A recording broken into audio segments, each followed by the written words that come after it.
Bon dia, valencians. Bon dia, com esteu? Mireu, sabeu què passa avui pel matí? Doncs tinc així, a veure si es veu bé, tinc així una sanció de la policia local de València en la que m'acaben de multar per anar en bicicleta, veus?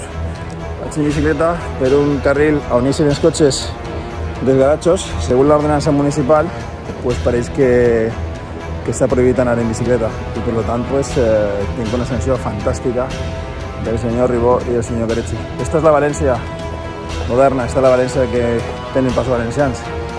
València de formigó, una València de sancions, de multes i una València en la que ens obliguen a anar en bicicleta però que no podem anar en ella. I clar, estan així, pues això, recaudant, que és el que fa últimament l'Ajuntament de València, recaudar i ficar sancions a la gent que no podem anar en cotxe, que no podem anar en motocicleta i que només podem anar en bicicleta o en transport públic. Però clar, així, transport públic no n'hi ha, carril bici no n'hi ha i és complicat mobilitzar-se per la ciutat. Torno a insistir, això és un carril que està fora de la plaça de la Reina, és un carril en el qual els cotxes entren i ixen, sobretot cotxes que estan així en el veïnat.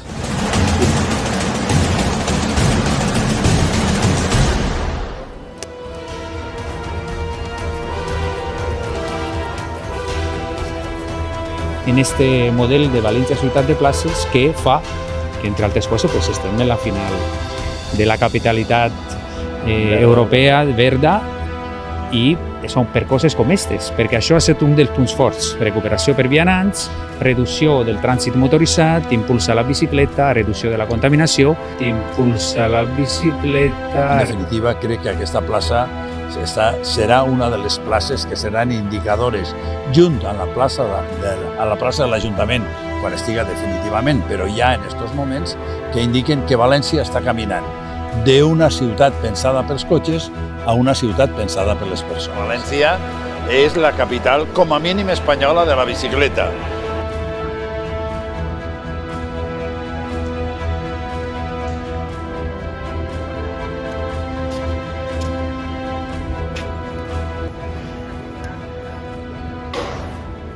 Vale, Tomás, esto es lo que hay, ¿vale? Ya aquí detrás tiene los procedimientos para que usted pueda recurrir o si desea pagarla o beneficiarse del descuento, ¿de acuerdo? Correcto, muy amable y que tenga buen día. Igualmente. Mireu, esta és l'eixida de garatge de la plaça de la Reina. Veieu? I per entrar i eixir els cotxes tenen que anar per així. Per així, on a les bicicletes el senyor Ribó es multa i els cotxes que ixen dels garatxos pues no es multa.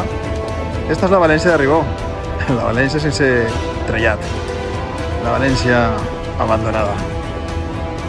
Teniu així la gent que veieu com entra al pàrquing que està situat en la plaça de la Reina i mireu com, evidentment, Esteban té tot el dret del món a entrar al seu pàrquing i per accedir a la seva plaça de garatge té que entrar, evidentment, per el carril habilitat a l'efecte, que és exactament el carril on este matí, avui, m'ha sancionat la policia local de València per anar en bicicleta. El cotxe no és sancionat i té dret, que és un vehícul, torno a repetir, igual que la bicicleta, però els ciclistes valencians, l'alcalde Ribó mos sanciona i mos multa a tots. És il·lògic, és totalment il·lògic el que està passant en esta ciutat i això és tremendament denunciable, com estem fent en este vídeo. Raro, no digo diferente, digo raro. Ya no sé si el mundo está al revés o soy yo el que está